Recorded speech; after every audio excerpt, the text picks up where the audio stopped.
August 7, 1942. Rabaul Naval Air Station, New Britain. The tropical heat shimmered off the concrete airstrip, the scent of salt and engine oil hanging heavy in the air. Japanese naval officers stood in crisp white uniforms, shielding their eyes from the harsh sun as a messenger plane landed, its propellers kicking up sand and dust. Commander Hiroshi Tanaka, operations officer of the 11th Air Fleet, folded his arms as he listened to the latest intelligence briefing. An American heavy bomber, large, slow, and lumbering, had been spotted over the Solomon Islands. The Boeing B-17 Flying Fortress, they called it. Tanaka smirked. Flying Fortress? He said with a hint of disbelief. A fortress that flies slowly is still an easy target. Around him, laughter rippled through the assembled pilots and staff. They'd faced American aircraft before, light, fragile things that fell apart under Japanese firepower. On the horizon, the sea shimmered like liquid glass.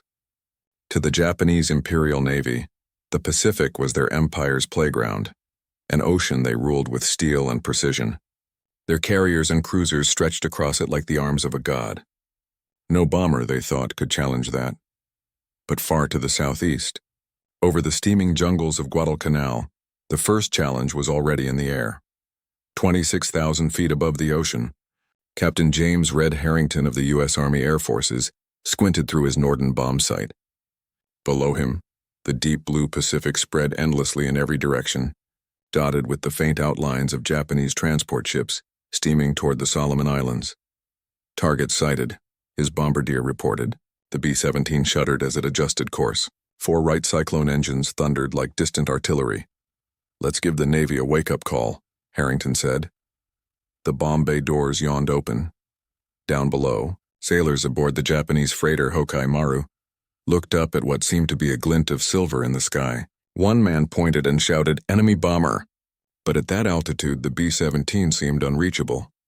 The Japanese anti-aircraft gunners opened fire. Anyway, black puffs of flak exploding harmlessly, hundreds of feet below the American plane. Then came the distant whine, a growing roar, followed by the whistling descent of high explosives. The first bomb struck amidships, tearing the vessel apart. A second slammed into the water beside it, sending a column of steam and debris skyward. Within moments, the transport was burning, sailors leaping into the sea as the ship began to list and die. From his cupola aboard a nearby cruiser, Commander Tanaka watched in disbelief as smoke curled into the sky. "Impossible," he muttered. "They hit us from that height?" The pilots beside him exchanged uneasy glances. The laughter was gone. Overhead, Harrington's B-17 turned for home, its engines trailing a faint line of vapor in the tropical sun. Japanese Zero fighters scrambled to intercept, climbing steeply from Rabaul's airfield. But by the time they reached altitude, the American bomber was already a speck against the blinding horizon. Back at base, Tanaka reviewed the damage reports. 1 transport destroyed, 2 more damaged. He stared at the photographs, massive bomb craters, ships broken like toys. He exhaled slowly, his pride burning as hot as the wrecks smoldering in the harbor. "A lucky strike," he said at last. "They won't do it again." But he was wrong. In the coming months, the skies over the Pacific would fill with those same silver shapes, each one bristling with machine guns, each one carrying enough explosives to cripple a fleet.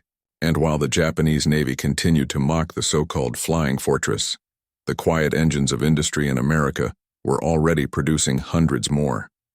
The tide of war, though invisible that day, had begun to shift. One high-altitude raid at a time September 13, 1942. The Solomon Sea, 22,000 feet above the waves. The inside of the B-17 Lucky 7 rattled like a tin can in a storm. The air was thin and freezing despite the blazing sun outside. Oxygen masks hissed softly as the crew checked gauges and ammunition belts. Captain Red Harrington adjusted his flight jacket, his eyes fixed on the horizon. Below, the vast Pacific glimmered, a deceptive calm that hid the enemy fleet. The Japanese convoy was moving north toward Bougainville, its decks stacked with supplies, munitions, and men bound for the front. "Target in sight," said Lieutenant Mark Harris, the bombardier, his voice calm but tight. He leaned into the Norden bomb site, crosshairs settling on the largest ship in the column, a sleek destroyer escorting fuel tankers. Steady, Harrington muttered. Hold her steady. In the gunner's position, Sergeant Joe Phelps scanned the sky. Bandits. 9 o'clock high. Tiny black dots appeared, Mitsubishi A6M0s, their engines screaming as they sliced through the clouds. The intercom filled with curses and clipped orders. Here they come. The first Zero opened fire, its 20mm cannon shells ripping past the fuselage. The B-17 shuddered, a hole appearing near the left wing. We're hit, Captain, yelled the engineer. But we're still good. The flying fortress lived up to its name. Armor plating groaned, engines coughed, but the plane refused to die. The waist gunners returned fire, their twin 50 calibers spitting long streams of tracer fire into the sky. 1 Zero burst into flame, spiraling downward in a trail of black smoke. Inside the Japanese fighter formation, Lieutenant Toshio Kameda, one of Rabaul's top aces, cursed into his headset. These bombers, why won't they go down? He banked hard and lined up behind another B-17, firing until his guns ran dry. He saw sparks and metal fragments, but still, the bomber kept flying, limping but steady. At 21,000 feet, Harris released the payload. The bombs tumbled gracefully into the sky below, shrinking into specks before vanishing in the ocean haze.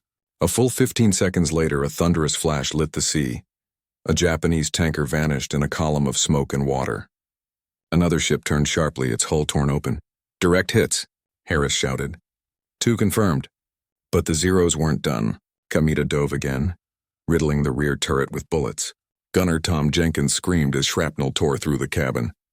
Blood sprayed across the frosted window. The fortress shook violently, smoke pouring from engine number 2. Harrington gritted his teeth, pulling hard on the yoke. Hang on, boys. We're not dying out here. They limped toward the clouds, the remaining crew firing defiantly at the pursuing Zeros. The air was chaos, guns roaring, engines howling, glass shattering. Yet somehow, through sheer stubbornness and steel, Lucky 7 climbed higher, disappearing into the safety of cloud cover. When they emerged over the open sea, only 2 of the original 4 bombers from their formation remained. Below, the Japanese convoy was burning. Black smoke curled upward in great oily plumes, painting the sky in victory and vengeance. From his crippled aircraft, Harrington looked down at the devastation below. They'll stop laughing now, he muttered. But at Rabaul, Commander Hiroshi Tanaka was already studying new reports. More ships lost, more planes destroyed. He couldn't understand it. Their fighters were faster, more maneuverable, yet these American bombers simply refused to die. Flying fortresses, he whispered, almost mockingly, but there was no humor left in his voice. That night, under the flicker of lanterns and the hum of distant generators, Tanaka wrote a report to Tokyo. These bombers strike from beyond our reach. Their altitude and endurance defy interception. If their numbers increase, our supply lines will suffer gravely. He sealed the document, unaware that by year's end, the skies over Rabaul would darken with hundreds of these same aircraft. The fortress had proven it could fly, and it would soon prove it could conquer. November 1943, Rabaul, New Britain. The once invincible naval fortress of the Japanese Empire pulsed with chaos. Air raid sirens howled through the humid night as sailors sprinted for shelters, boots slapping on concrete slick with rain. The tropical air reeked of fuel, salt, and panic. Above the dark clouds, the distant hum of engines grew into a thunderous roar. B-17's incoming, shouted a lookout from his observation post near the harbor. His voice was drowned by the rumble of explosions as the first bombs began to fall. Inside the command bunker, Commander Hiroshi Tanaka clutched the edge of a map table. Red circles marked supply depots, fuel dumps, and repair yards. How many? He demanded. 30? No, 40 aircraft, yelled an adjutant. Approaching from the southeast, high altitude, too high for our guns. Tanaka's stomach tightened. He knew what that meant. Outside, the night erupted. Searchlights clawed desperately at the sky, beams slicing through clouds in frantic arcs. The roar of the B-17s was deafening now, each one a floating fortress bristling with machine guns. Tracer fire arced upward, but the bombers barely wavered. At 25,000 feet, Major James "Red" Harrington, his old B-17 long replaced, led his squadron in tight formation. Steady, boys. Hit their hearts, not their shadows. He peered through his bomb sight and saw the target below, the great harbor of Rabaul, once the jewel of Japan's Pacific defenses. Dozens of ships lay anchored in the moonlight, surrounded by fuel tanks and warehouses. Perfect. Bombs away. The fortress shuddered as the payload fell. Dozens of massive 500-pound bombs tumbled toward the earth, vanishing into blackness before a blinding wall of fire erupted below. The ground shook even at their altitude. Fuel tanks ignited, sending towers of flame into the night sky. From below, Tanaka stared up at the inferno. The entire harbor was burning. Cranes collapsed, ships capsized, and waves of heat rolled through the city. "Our entire fuel reserve?" he whispered, voice breaking. "Gone." In the confusion, Japanese anti-aircraft crews fired blindly into the heavens, their shells bursting in useless blossoms of light. The B-17s, methodical and relentless, released another wave of bombs before banking away into the clouds. By dawn, Rabaul was unrecognizable. The once orderly docks were a smoking wasteland. Destroyers burned at anchor, submarines listed half-submerged, their crews struggling in oily water. Thousands of tons of ammunition had been lost. On the runway, Lieutenant Toshio Kameda, his fighter riddled with bullet holes from a failed interception, climbed out and looked toward the horizon. "They came in waves," he said quietly. "Like machines, not men." Tanaka stood beside him, his uniform dark with soot. "Machines don't feel fatigue," he said bitterly. "And America builds them faster than we can sink them." The next morning, Tokyo's response was grim. Reinforcements would be delayed. Shipments of aviation fuel and spare parts cut off. The flying fortresses had not just destroyed ships. They had severed lifelines. For the first time, the Imperial Navy faced an enemy that could strike anywhere, anytime without warning. From the sky, Harrington's crew watched the smoldering remains of Rabaul fade into the distance. "Looks like we hit it good," said Sergeant Phelps. Harrington didn't smile. He only nodded. "We're not done yet," he said softly. "Not until every dock, every yard, every ship that threatens our boys is gone." Down below, as the smoke drifted across the sea, the Japanese began to realize something far more devastating than a lost battle. Their empire, once measured in miles of ocean, was shrinking under the wings of the flying fortress. February 17th, 1944. Truk Lagoon, Caroline Islands. The Pacific dawn began as a sheet of gold stretching across a still, glassy sea. Beneath it lay the heart of Japan's Central Pacific fortress, Truk Lagoon, the forward anchorage of the Imperial Navy.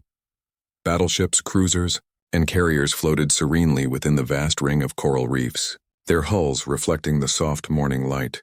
The sailors moved lazily, confident that their isolation shielded them from American reach. But the sky was already whispering. At first it was a distant murmur, then a deep, pulsing thunder.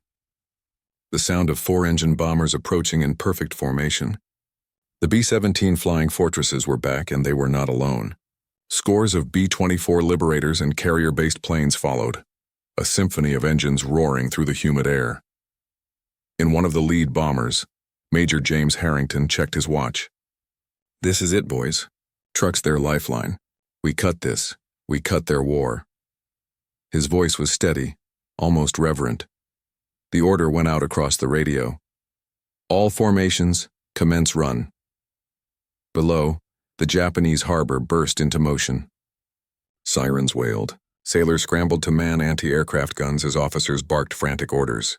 Commander Hiroshi Tanaka, now stationed as a fleet coordinator at Truk, ran out of his bunker just in time to see the sky darken with aircraft. His breath caught. The sight was apocalyptic. Silver bombers glinting in the sun, stretching from horizon to horizon. "Impossible," he whispered. "So many." The first bombs hit within seconds. Massive columns of water and fire erupted around the anchored ships. A torpedo struck the cruiser Agano, splitting her midsection. Another detonated near a fuel barge, sending a mushroom of flame hundreds of feet high. From 25,000 feet, Harrington's crew felt the shock waves through their boots. "Good hits. Good hits," the bombardier shouted, though his voice was lost in the thunder. Tracer fire clawed upward, black flak bursting all around them. A B-17 exploded in midair, scattering burning fragments across the formation. "Number 4's gone," a voice cried over the intercom. Harrington clenched his jaw. "Keep formation. We finished the job." Down below, Tanaka's men were dying by the hundreds. Planes screamed down in flames, ships capsized and burned. The sea turned black with oil and fire. He grabbed a field phone, shouting over the chaos. All batteries on fire at will. Bring them down! But the bombers were too high, too fast. Too many. The flying fortress lived up to its legend, soaking up fire, engines smoking, but holding formation with machine-like precision. From their bellies, the bombs rained ceaselessly, an iron rain that pulverized docks, fuel depots, and airfields. Within 2 hours, Truk Lagoon, once the pride of the Imperial Navy, was a graveyard. 20 ships sunk, dozens burning, hundreds of aircraft destroyed on the ground. Tanaka stood amid the wreckage, the sky still echoing with distant thunder. He could barely breathe through the smoke. We were supposed to be untouchable, he murmured, staring at the flames. At altitude, Harrington's squadron turned for home. They said we'd never reach Truk, he said quietly, watching the black plumes fade into the horizon. Looks like we just did. That day, Japan's naval power suffered a wound it would never recover from. The empire that had mocked the idea of a flying fortress was now burning beneath one. As night fell, the surviving Japanese sailors drifted among the wrecks in silence, the lagoon lit only by the flickering of distant fires. The sea, once their kingdom, had become their tomb. August 1944. The home islands, Japan. Dawn broke cold and gray over Kure Naval Base, a sprawling complex of docks, shipyards, and factories that pulsed with the heartbeat of Japan's war effort. Workers in grease-stained uniforms moved between cranes and half-built warships, their eyes hollow from exhaustion. They believed the war was still far away, that the Emperor's Islands were safe beneath the protective shadow of the rising sun. Then came the distant hum. It was faint at first, a low vibration, like the roll of thunder over the horizon. Then louder, deeper. Windows rattled. A mechanic dropped his wrench and looked skyward. High above the morning haze, the first formations of B-17 flying fortresses appeared, their silver fuselages glinting like blades in the sun. Air raid. Air raid. American bombers incoming. The alarm sirens wailed across the harbor. Anti-aircraft batteries snapped awake, crews sprinting to their guns. In the command tower, Commander Hiroshi Tanaka, now prematurely gray and weary from endless defeats, gripped the railing as the incoming wave grew larger. So, he said quietly, they've brought the war to our doorstep. At 28,000 feet, Major James Harrington peered through the cloud cover. Below him sprawled Kure, the pride of the Imperial Navy, home to the battleship Haruna and countless shipyards. Steady, boys, he said into the intercom. This is the big one. The bomb bay doors opened with a metallic groan. Bombs away. The sound was endless, a mechanical rhythm of destruction. Hundreds of bombs tumbled earthward, whistling as they fell through the clouds. Seconds later, the entire base vanished in fire. Massive shockwaves tore through the docks. Cranes folded like paper. Ships still under construction disintegrated under the blasts. Fireballs rolled across the yard, consuming men and metal alike. From his bunker, Tanaka stumbled as the earth shook. Dust rained from the ceiling. "The shipyards!" he shouted, but his words were lost in the roar. Through the small window, he watched in horror as the battleship Ioba erupted into flames, capsizing beside the pier. "Sir, the factories," cried an aide. "They're gone." Tanaka turned away, his face pale. "The flying fortress. It is not a weapon," he said quietly. "It is a storm." Above the inferno, Harrington's formation fought through flak and desperate zero attacks. One fortress took a direct hit, spiraling down in flames. "Bail out, came the last call over the radio. Harrington closed his eyes for a moment, then steadied his hands on the controls. "For every one they take," he muttered, 100 more will follow. By noon, Kure was gone. Over half its shipyards destroyed, its naval arsenal crippled beyond repair. Japanese engineers would later describe it as the day the sea turned to fire. That evening, Tanaka walked through the ruins. The air was thick with smoke and ash. Twisted metal jutted from the harbor like skeletal fingers. The once proud Imperial Navy had been reduced to silence. He picked up a fragment of bomb casing, stamped faintly with the words Boeing Aircraft Company, Seattle, USA. He clenched it in his fist. "They build them faster than we can bury them," he whispered. High above, unseen by those below, the surviving B-17s turned back east, their wings cutting through the setting sun. For the crews inside, the sight was both beautiful and terrible, a world burning beneath their wings. In that moment, the flying fortress had fulfilled its destiny, not just as a machine of war, but as the instrument that carried the Pacific conflict straight into the heart of Japan. March 9, 1945, Tokyo, Japan. The night was clear, cold, and deceptively quiet. Over the sprawling city, lanterns were dimmed, and anti-aircraft batteries sat ready in uneasy silence. The air smelled faintly of the sea and of fear. Then came the low, rhythmic hum of engines. Hundreds of them, a black wave of aircraft, B-17 flying fortresses and B-29 superfortresses, approached from the south, invisible against the night sky. Their navigation lights were off, their bomb bays loaded with incendiaries. Inside the lead fortress, Major James Harrington adjusted his oxygen mask and checked his instruments. His face was older now, harder, the eyes of a man who'd seen too many cities burn. "Tokyo," he said softly. "Let's finish this." At 7,000 feet, the order went out. Bombs away. The first canisters tumbled earthward, breaking open mid-air. Thousands of magnesium and napalm bomblets rained down like sparks from a vengeful god.